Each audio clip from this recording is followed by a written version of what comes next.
Miami Heat have lost their second consecutive game, this time to the hands of the Oklahoma City Thunder. We'll recap this game on this episode of Heat Digest, where we create daily Miami Heat content. So if that interests you, subscribe to the channel, as 87% of you guys currently watching this video are not currently subscribed. We appreciate all your support. Now let's get to it and break down this crushing loss to the Oklahoma City Thunder, as it's the second consecutive game the Miami Heat have lost, in the second consecutive game in which the Miami Heat had a lead of double digits, 10 or more points, that they ended up losing. Now, no loss is a good loss, especially when they come to two good Western Conference teams in the Dallas Mavericks and now the Oklahoma City Thunder. This was the second night of a back-to-back for the Miami Heat. Both games out west for Dallas and then Oklahoma City. And this game was not easy for the Miami Heat. It wasn't easy for the Oklahoma City Thunder, but again, the Miami Heat did have a massive lapse in the third quarter we'll get to in just a minute that really just completely erased all the effort they made in the first half to grow a double-digit lead in the first place, and it completely was erased by a 17-0 run by the Oklahoma City Thunder. But first things first, the first half. It started off pretty good. For the Miami Heat, it seemed like Jimmy Butler was going to be extremely aggressive during this game, as we've seen as of late.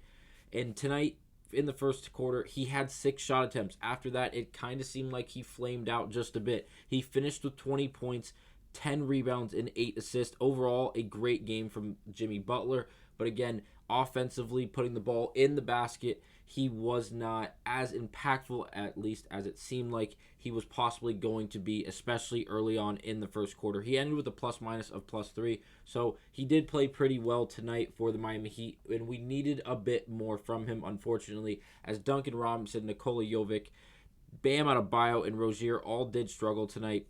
Terry Rozier did shoot 6 of 14. He made half of his three-point shots, and he had a lot of timely baskets, especially down the stretch of this game in the fourth quarter when the Miami Heat were down 7. He was able to cut it to 4 with a big three-point shot and then another mid-range jump shot just a few possessions later. Again, not the greatest game from Terry Rozier. 14 points, 5 boards, 4 assists, and a steal. It seems like he's kind of finding his footing a hell of a lot more now than he was obviously early on when first being traded to the Miami Heat. But the two sore spots tonight for the Miami Heat were surely Bam Adebayo, as he was in shambles all night tonight. He ended with 5 points on 1 of 9 shooting from the field. He did make 3 of his 4 free throws, which is always a plus sign. But again, not going to get it done tonight. 5 points, 10 rebounds. Always good to see him constant on the boards, as the Miami Heat need all the help they can get on the rebounding battle. But then 4 assists, a steal, and 2 blocks. He did have 4 turnovers once again. Another night for Bam Adebayo, consecutive nights if you will, where it seems like the turnovers are an issue. Last night against Dallas, he did have a few timely turnovers that were not great for the Miami Heat. Plus-minus of -18 for Bam Adebayo. Really was a shell of himself tonight against the Oklahoma City Thunder. For Jaime Jaquez Jr., last guy I'm going to highlight, as he was simply fantastic off the bench. He shoots such a high percentage of shots, or such a high percentage on tough shots, I meant to say. Everything he takes is a tough post shot. It's either him creating off the dribble or catching and making a quick move. I can't believe this kid's only 22 or 23 years old. I know he played 4 years at UCLA, but coming into the league as a rookie, he makes some moves in the post where he looks like he's a seasoned veteran in this league, in the NBA, as his footwork is phenomenal. I don't know if there's another rookie with better footwork than Jaime Jaquez, because it's some of the best in the world, and it night in and night out. Every time he touches the ball, it seems like it's just a showcase of footwork. 25 points from Jaquez tonight in 31 minutes off the bench. 10 of 13 shooting. He did miss 2 of the three-point shots tonight. Made 4 of 6 free throws. Always good to see. Overall, great game from Jaquez. 3 rebounds, 3 assists, and 3 steals. Very active on the defensive end, as he normally is. And then finally, Patty Mills. Got to mention the new guy, as he played tonight. 13 points, 2 rebounds, plus-minus of +13. He did have 1 turnover, but again, 5 of 7 shooting, 3 of 4 from behind the three-point line. Really good to see someone like Patty Mills fitting in so quickly, especially in playing such a definitive role where it's not really asking so much of him. 13 points, if we're getting that from Patty Mills, either something's wrong or he's on fire. As tonight he made the majority of his shots, 5 of 7 from the field, including 3 of 4 from behind the 3-point line in just 16 minutes. Again, we didn't have we didn't have Tyler Hero, we didn't have Kevin Love, and obviously Josh Richardson is out for the season. So we're really leaning on Duncan Robinson, who had seemed to be just playing a hell of a different player as of late, as he's been in the starting lineup due to Tyler Hero being out. Tonight, that was not the case. 3 of 8 shooting from the field, all of them being 3-point shots. He had 9 points, an assist, and 2 rebounds with 1 steal, also 1 turnover, plus minus of -8. Overall, not the greatest game for the Miami Heat, especially Duncan Robinson and Bam Adebayo, as those two players struggled immensely against this Oklahoma City Thunder team, which is no rollover of a team. They are tops in the Western Conference right now. I believe they're in the 2nd or 3rd spot. The Western Conference is such a shit show, as the 2nd, 3rd, and 4th spots are all interchanging night in and night out, as there's only about a game difference between the 3 teams, as Minnesota sits in the 1 seed. But again, the Oklahoma City Thunder are a serious, serious problem for not just the Miami Heat, but really anyone that plays them. If we have a good Bam tonight and he wasn't shooting 1 of 9 from the field, I believe this is a drastically different game, as this was it was 107-100 tonight was the final score. Oklahoma City Thunder obviously winning, taking the season series from the Miami Heat 2-0. But again, very competitive games. We really just didn't have Bam Adebayo. We didn't have Tyler Hero. Obviously, as we gone the last 4 games without him, and obviously no Kevin Love. And the offensive rebounding once again hurt the Miami Heat. Last night against Dallas, they won the rebounding battle by 8. All 8 of those rebounds in their advantage were on the offensive side of things, as they had 10 offensive rebounds to our 2. And once again tonight, tied on the defensive rebounding side of things, 36 apiece between these 2 teams, and Oklahoma City Thunder up 9-7 on the offensive rebounding battle.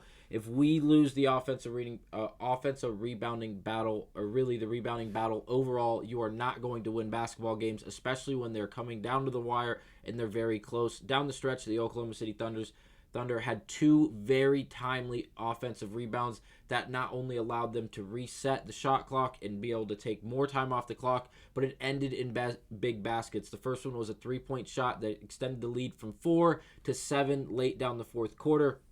And another one ended up getting the ball into SGA's hands. And if you guys didn't watch the game, if you haven't watched this guy play all year long, you're missing out, because it's art. It simply is artwork. This kid is unstoppable.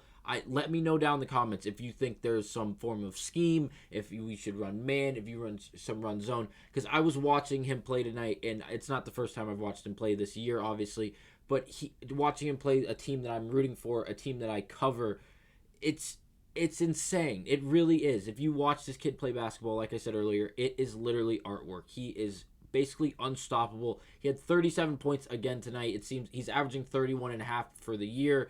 He's probably the front runner for the MVP, if not the 2nd spot behind Nikola Jokic. It's just, he is a problem. All night long, it seemed like the ball was in his hands, and if he wasn't facilitating correctly, he was just scoring at will. It didn't matter if it was from the free throw line, if it was him in the mid-range, creating contact, getting to the free throw line, hitting an open 3-point shot.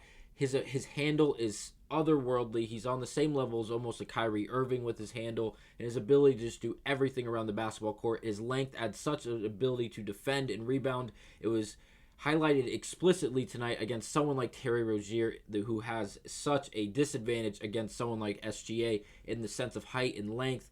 So overall, great game by the Oklahoma City Thunder. It's a game that the Miami Heat once again had a double-digit lead that ended up losing the game. Not a loss that we like to see, especially on a back-to-back where we were competitive throughout this game, and then throughout that 3rd quarter we were abysmal. We only put up 16 points in that 2nd quarter, allowed a 17-0 run by the Oklahoma City Thunder. It was 65-51 in favor of the Miami Heat coming out of halftime.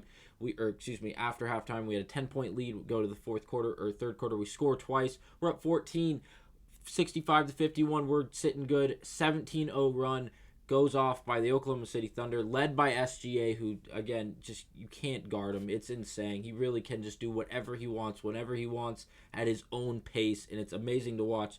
But tonight, the Miami Heat were on the receiving end of this amazing performance. that 17-0 run, it was 68-65, and all the momentum was on the Oklahoma City Thunder side. It was back and forth from that point forward, but the Thunder never let go of that lead. They ended up beating the Miami Heat. It's going to be interesting to see what the Miami Heat do. We come home in 2 days, Sunday, March 10th, and host the Washington Wizards. So that is going to be a great bounce-back game, as that is a game we definitely have to win. It's the Washington Wizards are the only team in the NBA that have been officially eliminated from playoff contention. It is only March 8th. We have to beat this team before hosting the previous world champions in the Denver Nuggets. And then we get some, I'm not going to call them easy wins because they're real basketball teams, they're real basketball players, but we have 2 games in Detroit, consecutive games. We have to win those games, as well as the Washington game upcoming on Sunday, in order to really get off on the right foot. Win or lose against Denver, those are 3 games we have to win against Washington and 2 games in Detroit before playing a slew of other really good teams, including a lot of them being in the Eastern Conference, including at Philly and at Cleveland, and then before hosting Cleveland once again just 2 games later. It's a very, very daunting stretch of 10 games for the Miami Heat. A lot of bad teams that we have the capability of beating that we really need to take advantage when able to do so. And then really capitalize, take the momentum, and beat some of these teams like the Philadelphia 76ers, the Pelicans, the Warriors, and Portland, obviously. Big games for the Miami Heat. I'll see you guys on the next one. Hopefully things turn around for the Miami Heat. Thanks for watching.